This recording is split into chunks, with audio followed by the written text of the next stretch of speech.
Bom dia. Meu nome é Maria Fernanda, como o Beth disse, mais conhecida como Maria. Atualmente eu estou no time de P&D, mas na época que eu fiz essa pesquisa eu estava no time de consultoria, né? Inclusive, um abraço ao pessoal de consultoria que está aí prestigiando, né, o time. Valeu aí pelo apoio.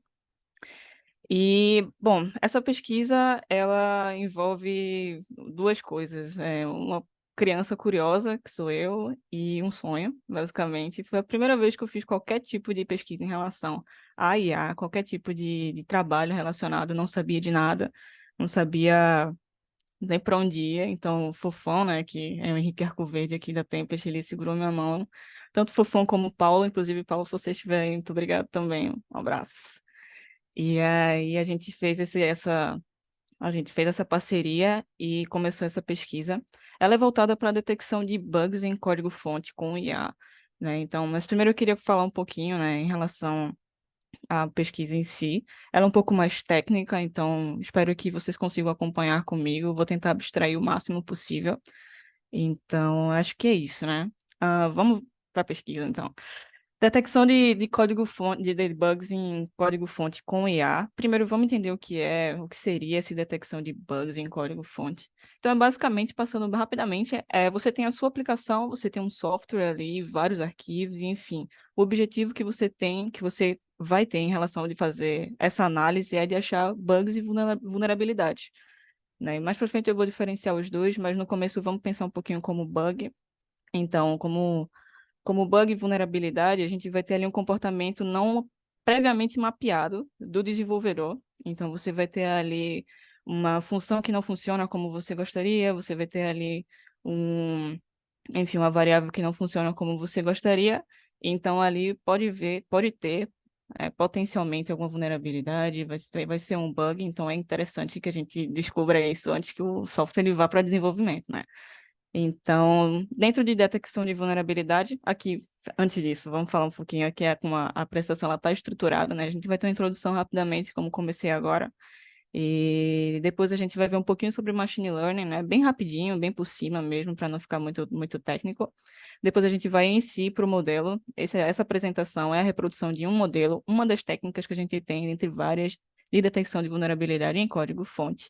Depois a gente vai para os resultados que o modelo ele consegue obter e alguns trabalhos futuros que foram recomendados por mim e pelo pessoal que me ajudou nessa pesquisa. Então a gente vai começar um pouquinho pela introdução.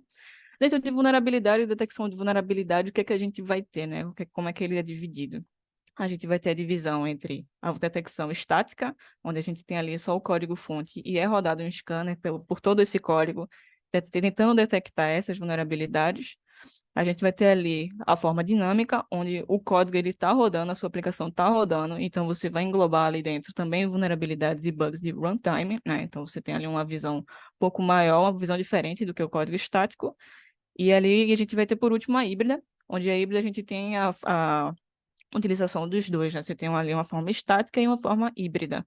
Então, essa híbrida ela costuma ser um pouco mais custosa, então, o pessoal, normalmente a gente segmenta mais entre mais utilizado o estático e o híbrido e o dinâmico. Né? Aqui, deu erro. E aqui a gente vai estar utilizando a ferramenta estática. Né? O código, a nossa avaliação, ela vai ser feita de forma estática, então o código vai estar ali paradinho, não vai estar em runtime, então todas as vulnerabilidades e bugs que a gente encontrar vão estar dentro desse contexto estático, né? E beleza, eu estou dentro de detecção de vulnerabilidade estática, o que é que eu vou ter aí dentro?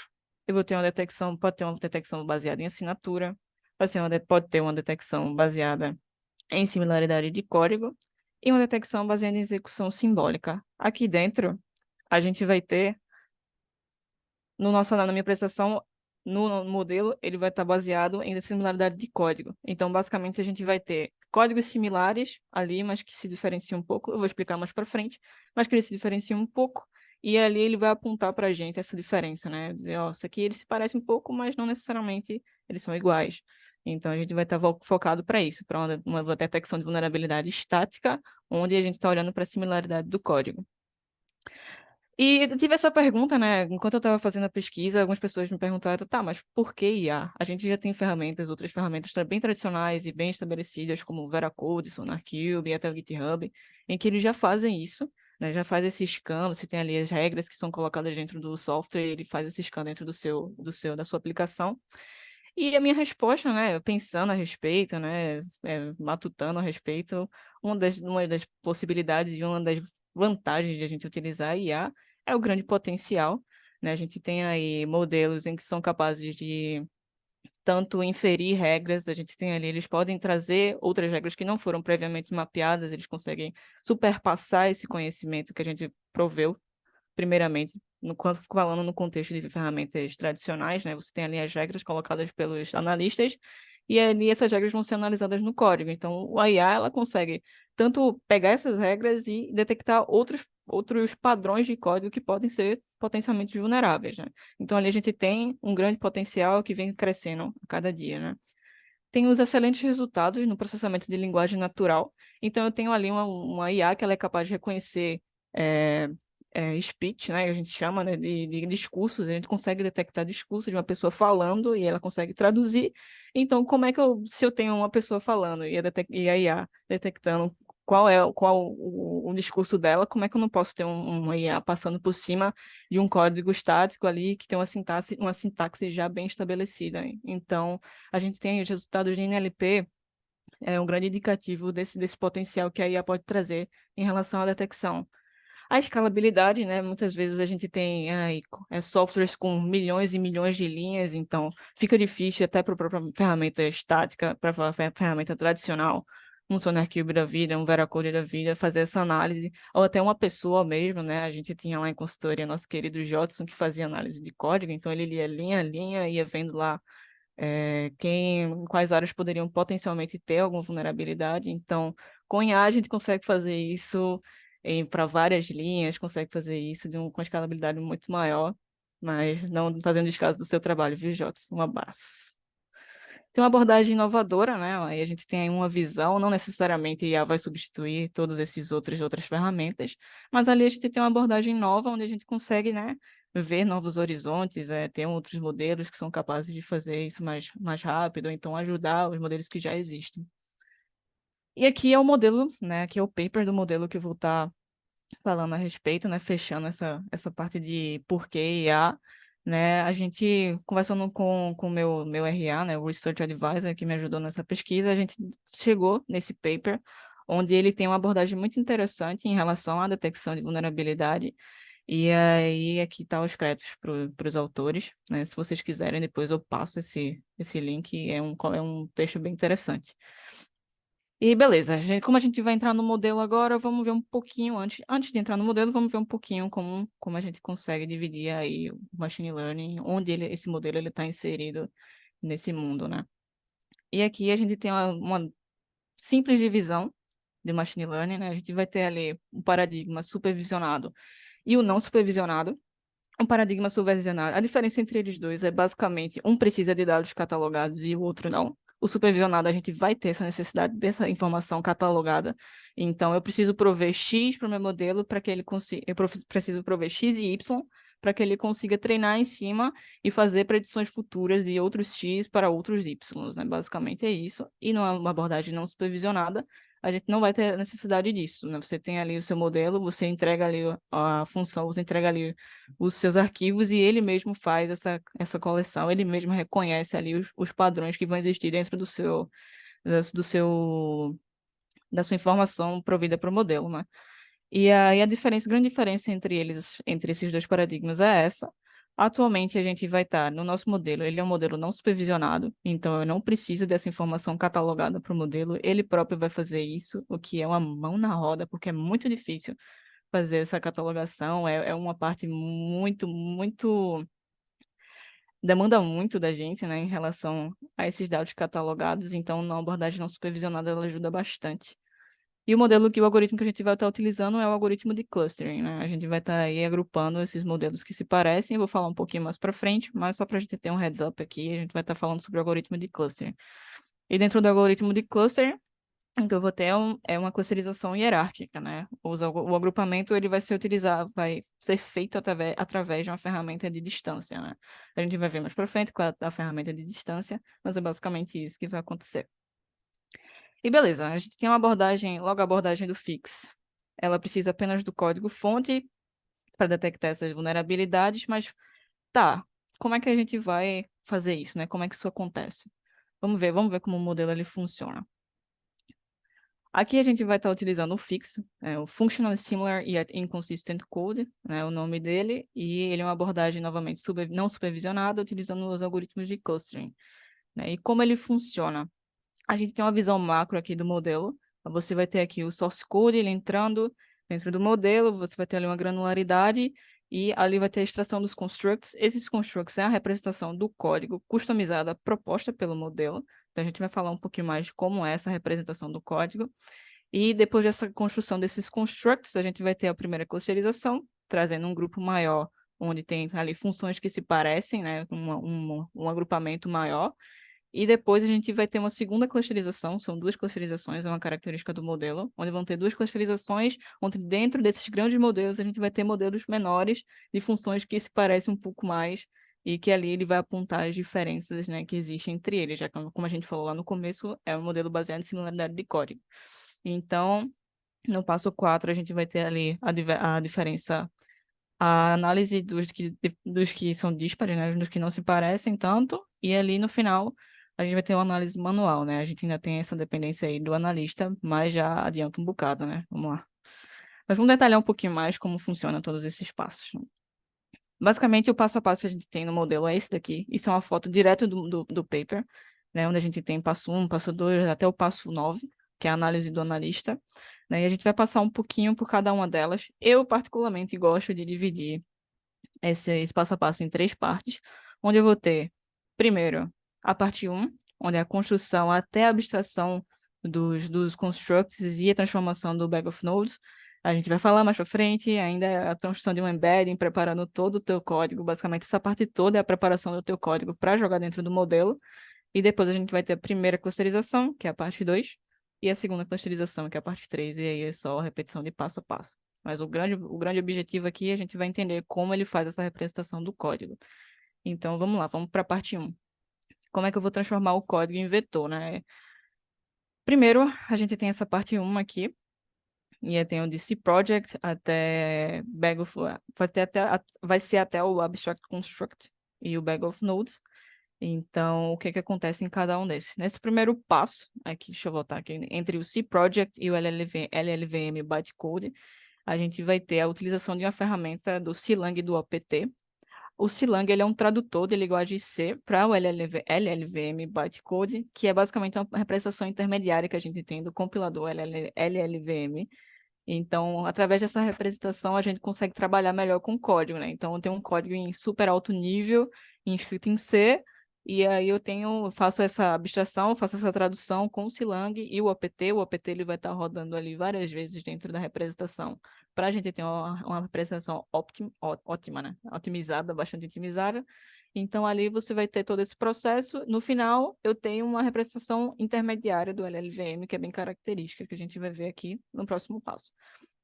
Aqui eu tenho a representação intermediária do LLVM, e basicamente ele vai transformar o teu código nessa representação gigantesca. É melhor para trabalhar, confia, eu sei que é muita coisa, mas é melhor para trabalhar com essa representação intermediária do que com código em alto nível. Então, aqui a gente tem um include, uma funçãozinha aqui no canto inferior da esquerda. A gente tem uma função main, uma variável, e retornando essa variável, e ela, nessa representação, nessa tradução, através do Clang do OPT, ele vai ser representado dessa forma. Então, ali a gente vai ter essa representação que tem operações binárias, operações de memória, cache e outras coisas. Inclusive, se vocês quiserem dar uma olhada na documentação do LLVM, depois eu passo aqui, tem aqui embaixo o link para a documentação. E beleza, eu tenho essa representação intermediária, eu tenho ali operações binárias sendo destacadas, eu tenho ali memória, operações de memória sendo destacadas, terminadores, operações de cache sendo destacadas, e beleza, o que é que eu faço com isso, né? Meu código ele já está ali na representação intermediária, o que é que eu faço agora? Aqui é só um exemplinho de como fazer essa representação. Tem um compilador online, se vocês quiserem também, a gente consegue fazer isso online, e aí depois eu passo se alguém quiser. Mas é basicamente, ok, eu tenho essa representação intermediária, e agora eu vou fazer o quê? Eu vou extrair os DDGs, os que são os DDGs. Basicamente, a gente vai estar extraindo grafos, né, dessa representação. Então, os DDGs são Data Dependence Graph, né, que são as dependências que a gente vai ter da informação transcritas na forma de grafo. Então, basicamente, é isso que a gente vai ter nessa parte, para depois fazer a transformação para os constructs. Mas antes disso, a gente queria falar um pouquinho sobre os grafos em si. De forma bem geral, de forma bem abstrata, a gente vai ter os nodes, que são as bolinhas que a gente viu aqui atrás. A gente vai ter cada bolinha dessa é um node, e cada setinha dessa é uma edge. Nos nodes, a gente vai ter as declarações do predicado, operação, operando qualquer tipo de computação que a gente vai ter dentro desses nodes. Essas computações vão estar dentro das funções, né? Então, eu tenho uma computação dentro da função, ela vai ser representada nesse processo de extração, numa forma de node. E as edges, basicamente, ela explicita as dependências que a gente tem dentro da função, né? Então, eu tenho um node que depende de outra parte da função, de outra parte, enfim, essa variável aqui, ela tem o seu valor mudado em outra parte, e aí eu tenho uma edge dizendo que essas duas elas estão interligadas, né? Esses dois nodes eles estão interligados porque eles têm uma dependência. Então, a gente vai ter a transformação, o processo agora é extrair da representação intermediária do código, eu quero extrair esses DDGs para extrair os constructs. Os constructs eu vou falar mais para frente.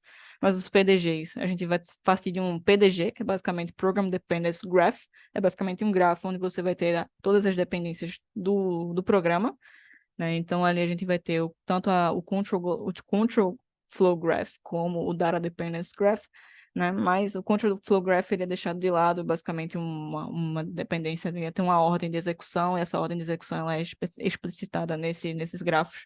Mas por análise empírica, os autores eles utilizaram só o DDG, viram que o control dependence, o control flow graph eles não contribuíam para a melhor performance do modelo. Então a gente vai ter aqui a omissão das dependências de controle do código. A gente não vai utilizar o Control Flow Graph, a gente vai ter apenas o Data Dependence Graph. E aí a gente vai ter dessa extração, esse Data Dependence Graph é da função, e agora dentro dessa função a gente vai ter extração de cada variável, de cada variável local, variável global, de cada literal, a gente vai ter essa extração do DDG. Então, o construct ele é basicamente isso. A gente vai ter aqui, como a gente pode ver, as bolinhas elas se partiram, mas ainda assim elas estão ligadas a outras, então cada ligação é uma dependência de uma variável que vai ter por outra parte do código. Então, a gente vai ter aqui os constructs, ele é um subgrafo do Data Dependence Graph, contém todas as suas variáveis locais, parâmetros, variáveis globais e de suas respectivas funções, né?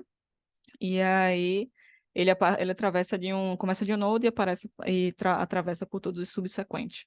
Né? Então, a gente tem aqui, a gente definiu, a gente tinha um problema principal, que era detectar inconsistências no código, né? E a gente reduziu, através desse Data Dependence Graph, da extração desse Data Dependence Graph e a formação dos constructs, a gente reduziu todo esse problema para detectar essas inconsistências em operações ou computações em variáveis, né? A gente reduziu o escopo, agora eu não quero ver todo o programa, agora eu vou ver de variável para variável. Esse é o objetivo desse construct. E aqui é basicamente a carinha dele, né? A gente vai ter aqui o construct do byte count. E ele tá dizendo aí, ele tá trazendo aí todas as dependências, todas as aparições que a gente tem do byte count, né? Aqui é um overview, bem rapidinho, né? A gente vai ter o Data Dependence Graph, a gente vai ter inter-relação entre os valores e suas dependências, né? Então, eu tenho A igual a B vezes C e D igual a mais C. Então, o D está dependendo de A, né? Porque dependendo do valor de A, da computação de A, se A estiver errado, D também está errado. Né? Então, o grafo ele vai explicitar isso, ele vai dizer, ó, o D ele tem uma dependência de A, né? O A está ali como root. E aí, a gente vai ter a construção dos constructs, fazendo isso para todas as variáveis, parâmetros e atributos. E após isso, a gente vai fazer a abstração desses constructs, né? Basicamente, o que a gente vai fazer, a gente está tentando afunilar o máximo para a gente ter só o core da informação para que a gente possa trabalhar em cima, né? Então, a gente vai ter ali o core da informação, onde vai ser preservado apenas o tipo da variável e tudo vai ser removido, como nome, versão, constante, literais, tudo vai ser removido, né? Então, como a gente pode ver, as constantes elas vão ser removidas também, então as vulnerabilidades em relação às constantes, elas não vão ser detectadas por esse modelo, só um parêntese, né, que eu achei interessante. Mas ok, eu vou ter a abstração agora, removendo tudo, agora eu tenho que tem um construct para cada variável, atributo, apenas com o tipo da variável, né? E aí, basicamente, essa carinha que o construct ele vai ficar, aqui é uma função, a gente vai ter a variável data, e a variável data ela vai ser reduzida apenas ao alloca, store, load e CMP. Todos esses termos, eles são da linguagem intermediária, né, do LLVM, que eu falei lá no começo, né? Então, a gente vai ter ali o alloc, ele vai alocar a memória, vai ter o store, ele vai armazenar, ele vai escrever na memória, ele vai ter um load, ele vai ler da memória, enfim, para frente lá tem tudo, a documentação tem tudo que esses termos eles significam. Aí a gente vai estar, o i32, a gente vai estar aqui só com os tipos das variáveis, né? Como a gente viu. Então a gente tem essa abstração, todo esse processo de extração e agora abstração.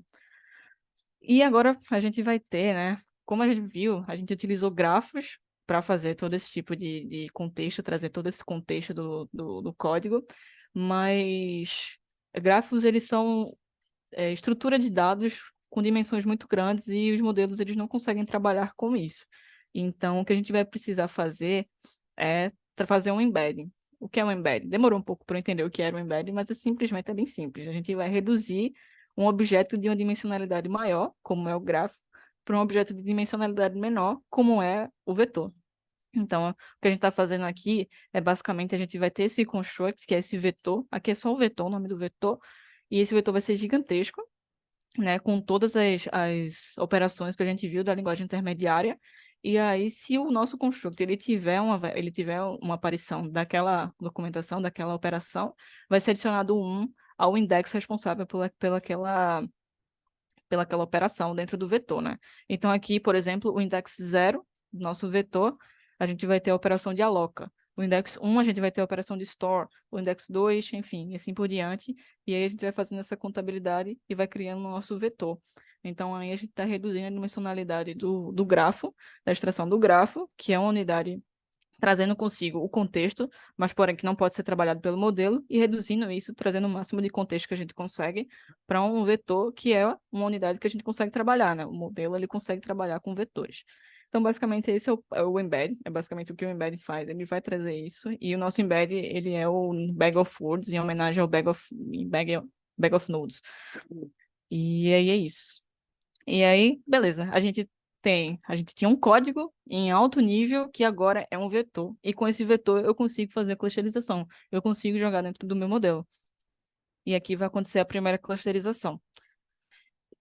E o que que essa primeira clusterização ela quer, né? O que que a gente vai fazer? A gente vai agrupar vetores, basicamente, a gente vai agrupar vetores que se parecem, né? Então, ali a gente vai construir grandes unidades, grandes áreas de vetores que se parecem e essas áreas elas vão ser reconhecidas. Então, como a gente pode ver, essas bolinhas grandinhas são basicamente vetores ali que se parecem e que foram agrupados em um local só. Então, basicamente, cada G1, G6, G5 são os vetores dos construtos que a gente já acabou de extrair. Então, eu espero que esteja dando para ver, mas eu acho que ficou um pouquinho pequeno, perdão. Mas o que basicamente a gente está fazendo aqui nessa primeira clusterização, o que vai acontecer é a gente vai fazer o bag of words, bag of nodes, perdão, e aí bag of words, e depois da extração desse bag, desse embedding, o que vai acontecer é o cosine similarity. A gente vai agora trazer todos esses vetores, a gente vai calcular uma métrica, que é basicamente o cosseno, a similaridade do cosseno, que é a similaridade do cosseno, onde a gente vai ter ali vai metrificar essa distância entre os vetores, né? E depois ele é provido por um algoritmo de clusterização, que é o Connected Components, onde a gente vai ter a formação dessas áreas, dessas zonas. E aqui é só um exemplo, aqui é só um parênteses, né? Que a gente vai ter ali o Similarity Threshold. Então, você vai ter essa métrica, esse threshold, com essa métrica. Então, quanto menor esse threshold, a gente vai ter menos clusters, porém eles vão ser maiores, né? Que é o nosso objetivo aqui nessa primeira clusterização. E quanto maior esse threshold, né? De similaridade, basicamente, a gente vai ter aí mais clusters, porém eles vão ser menores, né? Então, o objetivo agora da gente é como encontrar uma área grande com vários vetores, então o nosso threshold ele é um pouco menor. E um pouco menor, então a gente vai ter ali a formação desses clusters, né? Então a gente vai ter ali uma tolerância um pouco maior, acho que é melhor dizendo. E aí, ok, eu tenho aqui é só um exemplozinho de como seria calculado. A gente tem uma biblioteca para isso em Python, né? O SciPy Spatial Distance. Basicamente, o que a gente vai fazer é calcular essa distância entre esses vetores, e basicamente a gente tem um vetor, é um vetor normal, e a gente vai calcular o cosseno entre eles, né? Então, quanto mais próximo de esse vetor for, né, se o resultado for mais similar, os vetores, logo os construtos, eles são mais similares, então eles se agrupam. E quanto mais distantes, mais próximos de zero, eles vão ser mais diferentes, eles vão se afastar mais. Então é basicamente isso que a gente está fazendo aqui. A gente está calculando essa métrica e fornecendo ao Connected Components que vai fazer esse agrupamento, que é o algoritmo de clusterização, que vai fazer os agrupamentos, né? E como o nosso threshold ele é um pouco menor, então a gente tem ali uma tolerância um pouco maior em relação a essas distâncias. E beleza, a gente basicamente fez a primeira clusterização. A segunda clusterização é basicamente a mesma coisa. A gente vai ter agora dentro, com o threshold um pouco maior, a gente vai ter ali uma tolerância um pouco menor, então vão ser mais clusters com menos unidades lá dentro.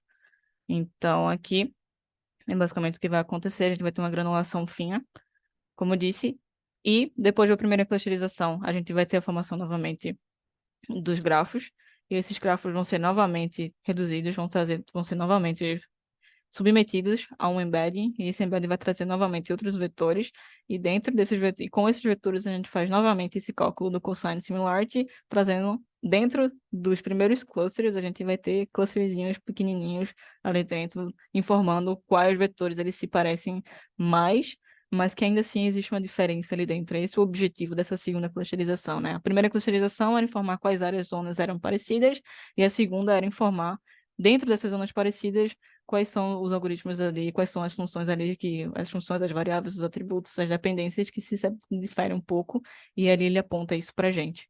Então, depois dessa segunda clusterização que a gente vai ter, é basicamente isso, né? Ele vai prover ali pedaços de código que, esse código se parece com esse, mas aqui tem uma diferença que aqui não tem. Aqui tem uma operação a mágica, aqui não tem. Aqui tem um cache a mágica, aqui não tem. Então ele vai e popa isso pra gente e diz, ó, esse aqui é o cluster tal, e aqui ele vai ter essa diferençazinha, e tem lá bonitinho dizendo em highlight, tem um highlightzinho dizendo qual a parte difere, né, entre os dois clusters. E aí, basicamente, ao final disso, a gente vai ter uma análise manual do analista. Ele vai pegar esse resultado que o modelo cuspiu e vai ver o que ali pode potencialmente vir a ser alguma vulnerabilidade, vir a ser algum bug. Então, a gente vai ter ali, a gente ainda precisa, mesmo com todo esse modelo, a gente ainda precisa da expertise do analista, mas é um modelo bem interessante. Então, a gente vai ver um pouquinho dos resultados, né? Ao final, todo esse processo, tudo que ele faz com o código é basicamente isso. A gente vai ter toda essa transformação e toda essa análise, essa primeira clusterização, essa segunda clusterização e análise dos analistas de segurança. E aí, no final, a gente tem os resultados que o pessoal conseguiu. Né? Ao final, os pesquisadores eles encontraram 22 vulnerabilidades que tiveram CVE assinado em 5 projetos diferentes. Aqui são alguns exemplos, né, das vulnerabilidades que o pessoal encontrou. E tá lá no GitHub deles, eu vou deixar aqui também. Aqui tem vários missing check, wrong use of clear free, null difference, inconsistent check, memory leak. Ele vai mostrando tudo aqui, tudo que o projeto ele conseguiu obter. Né? E aqui tá o código, se o pessoal quiser ver. Né, dá uma olhadinha lá, é bem interessante, passei um bom tempo. Eu acho que se eu botar fixo na barra do navegador, ele já sabe para onde é que eu quero ir. E basicamente é bem interessante, foram esses os resultados que o pessoal conseguiu. Em trabalhos futuros, aqui a gente já entra no final da prestação, que são basicamente algumas recomendações que, conversando com o pessoal, né, com os meus orientadores, a gente chegou, né, o que é que poderia melhorar nesse modelo. Ele é um modelo muito bom, mas ainda assim ele tem algumas dificuldades, ele ainda assim ele tem alguns impedimentos para que a gente possa usar isso em larga escala. Então, algumas das limitações que a gente tem é que infelizmente, o nosso projeto de software, né, o nosso código, ele só pode ser escrito em C, então a gente tem a limitação aí da linguagem, só pode ser escrito em C para a gente conseguir fazer aquela representação intermediária, por enquanto, né? Não necessariamente vai ficar assim. O projeto não pode ser muito pequeno, né? Porque se imagina, você tem um projeto pequeno, então você não tem como comparar, né? Você não tem como comparar. Ah, se eu tenho uma calculadora em C, eu não vou ter como comparar com outra parte do código que se pareça com outra calculadora em C, mas difere, né? Então a gente precisa de um código aí robusto, sendo feito por vários desenvolvedores de preferência, porque cada um tem seu estilo, enfim. E aí, basicamente, esse é um dos impedimentos do modelo. Além de que o modelo também não pode ser muito grande, então ele entra ali numa janela específica, né? É um modelo médio ali, feito por alguns, mas também não muito grande, porque senão ele tem um custo computacional muito grande, principalmente na construção dos constructs, né? A gente tem ali, basicamente, a extração dos DDGs para todas as variáveis, enfim, é muito custoso computacionalmente. Eu rodei esse modelo na libtiff e, assim, demorou, acho que umas 4, 5 horas, assim, num PC que não era tão fraquinho, então foi difícil, né? Alguns grupos de vulnerabilidades não são detectados pelo modelo, a depender do projeto. Como eu falei lá em relação às constantes, a gente não tem as vulnerabilidades de constantes, porque ele não pega, ele corta tudo. A gente não vai ter as vulnerabilidades de runtime, porque é um modelo estático, né? Então a gente não vai estar ali rodando o modelo em runtime, então as vulnerabilidades desse escopo, eles são excluídas. Mas aí a gente ainda tem muita coisa aí em relação a esse modelo. Ele não faz uso do transfer learning, basicamente. Seria basicamente a gente rodar esse modelo num projeto grande, e trazer todo esse conhecimento, né, trazer toda essa bagagem para outro modelo, para outro modelão, para outro projeto, né, com o conhecimento que a gente obteve de outro projeto. Então a gente não tem essa transferência aí de conhecimento, basicamente, que é a tradução literal, né? Então é um das limitações do modelo. E as vulnerabilidades em nível de statements não são detectadas também. É uma das vulnerabilidades que a gente tem, das limitações que a gente tem também. E aqui são algumas propostas de trabalho, né? O que o modelo poderia fazer? A gente poderia avaliar a utilização de outras estruturas de representação de código, né? Não necessariamente esses constructs. Talvez uma estrutura que seja um pouco mais leve, né? E aí é só a teste, enfim, aqui é só dando pitaco no trabalho dos outros sem fazer nada. Brincadeira, mas enfim, é basicamente isso. A gente poderia estudar aí uma outra estrutura a ser utilizada. Avaliar outras formas de representação do código-fonte, né? Não necessariamente só com o LLVM, a representação intermediária do LLVM, poderia utilizar outra representação aí para a gente conseguir fazer essa análise, né? Mas a custo só de teste mesmo, a gente não sabe se é melhor ou pior. Avaliar a possibilidade de utilizar o transfer learning, né? Essa relação aí entre projetos é muito importante, né? Traz muitos avanços e traz, enfim, traz muita coisa. Eu estou utilizando agora aí, enfim, é bem bom, basicamente. Mas aí é bem legal, seria bem legal trazer esse transfer learning para esse modelo, né? E reimplementar o modelo utilizando Python 3, basicamente utilizando em C fica um pouco difícil, né? Então, em Python seria bom, né? Não perfeito, mas bom. A gente fazer essa utilização, reimplementar o modelo aí utilizando Python. Executar o modelo em outros projetos também, né? Não só nos que a gente tem lá na libtiff, tem lá todo no GitHub, tudo explicadinho, quais foram os projetos que a gente foi rodado. Eu fiz na libtiff, né? E funcionou. E realizar um estudo comparativo com ferramentas tradicionais de detecção de vulnerabilidade, normalmente trazendo novamente o SonarQube, o Veracode, né, fazer essa comparação ali, fazer um comparativo entre os dois, e para a gente conseguir fazer uma avaliação, né, até para ver qual é a performance de um em relação ao outro, quem é melhor no quê, quem é pior no quê, e acho que seria bem importante essa análise. Avaliar outros algoritmos de clusterização, né, não só Connected Components, e tudo aqui é trabalho avaliativo, não sabe se é melhor ou pior trazendo novamente, e utilizar outros thresholds. Portar o modelo para outras linguagens de programação seria importante também, que a gente tem muitos softwares aí em várias linguagens de programação, não só em C, né? Fica um pouco difícil, restrito aí ao C. E é basicamente isso, pessoal. Muito obrigado. Não sei se demorei muito, perdão, não marquei o tempo, mas espero que vocês tenham gostado.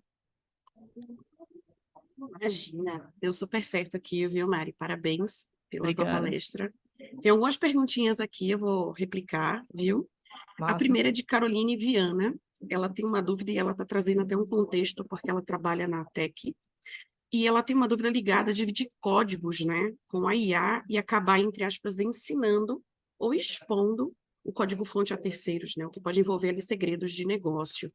E além da Tech, né, que é onde ela trabalha e tem essa instrução de não utilizar a IA, ela soube que na IBM também eles não usam.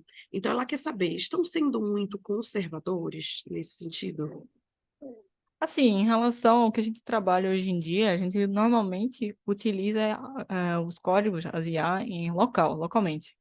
Então, muito difícil ter um leak aí de informação, né? A gente utiliza bastante. Tem o Colab também, que é uma ferramenta muito boa para a gente conseguir para rodar IA, enfim, é uma ferramenta do Google, né? Então, você tem ali uma segurança do Google. Então, acho que você desconfiar do Google é um pouco difícil, mas pode acontecer, mas basicamente a gente utiliza isso, né? Uma forma local. Conservador, não, acho que depende, né? Acho que não vou estar apontando o dedo para ninguém, muito menos para a IBM, mas basicamente acho que cada um tem a sua estratégia, né? A gente confia no Google, né? E basicamente é isso. Nunca teve nenhum problema com o leak. Tá bom. Bom, Carol, se você tiver mais dúvidas, pode acionar aqui a Maria, viu? Tem uma segunda pergunta, na verdade, é do anônimo, tá? Ele primeiro parabenizou pela palestra e questionou sobre: é utilizada uma ferramenta diferente para cada linguagem de programação? A análise de código faz parte de qual posição área de cybersec? Uhum. Então, a gente. Qual foi a primeira? Qual a linguagem, né? Tá. Aí, Isso é. em relação à linguagem, a gente tem algumas ferramentas tradicionais, onde cada uma tem a sua característica, né? Então, ali a gente vai ter regras específicas para JavaScript, a gente vai ter regras específicas para C, a gente vai ter regras específicas para Python. Então, a proposta, a gente gostaria, com esse modelo especificamente, era conseguir abordar mais linguagens, a maior quantidade de linguagens possíveis, né? Então. Eu não sei te dizer se existe algum modelo com linguagem agnóstica, enfim, que não depende da linguagem de programação, mas a gente tem aí várias regras para cada linguagem de programação. Então, qual foi a segunda pergunta? Pronto, a segunda é: análise de código faz parte de qual posição barra área de cybersec? Qual posição? Bom, a gente fazia isso em consultoria também, né? O pessoal ali é uma parte de consultoria, uma parte de segurança. Já vi também, a gente tem também em QA, né? Um pouco parecido ali, um teste de quality assurance, né? A gente tem ali Isso, garantindo a qualidade do software, mas normalmente a gente tem ali uma brigazinha entre o pessoal de QA e o pessoal de segurança, mas assim, é da área de segurança, a gente faz isso em consultoria também. Então, está dentro desse escopo. Mas a perfeito. área, acho que é de segurança. Segurança é aplicada em qualquer área. Você pode aplicar, enfim, você pode estar no. Não tem nada a ver com tech, mas você pode aplicar segurança. Então, necessariamente, ela vai estar em Exato. todas as camadas. Tá ótimo. Tem mais uma de Pedro, que é: quais algoritmos de clustering foram utilizados? E se houve muita discrepância no desempenho entre eles?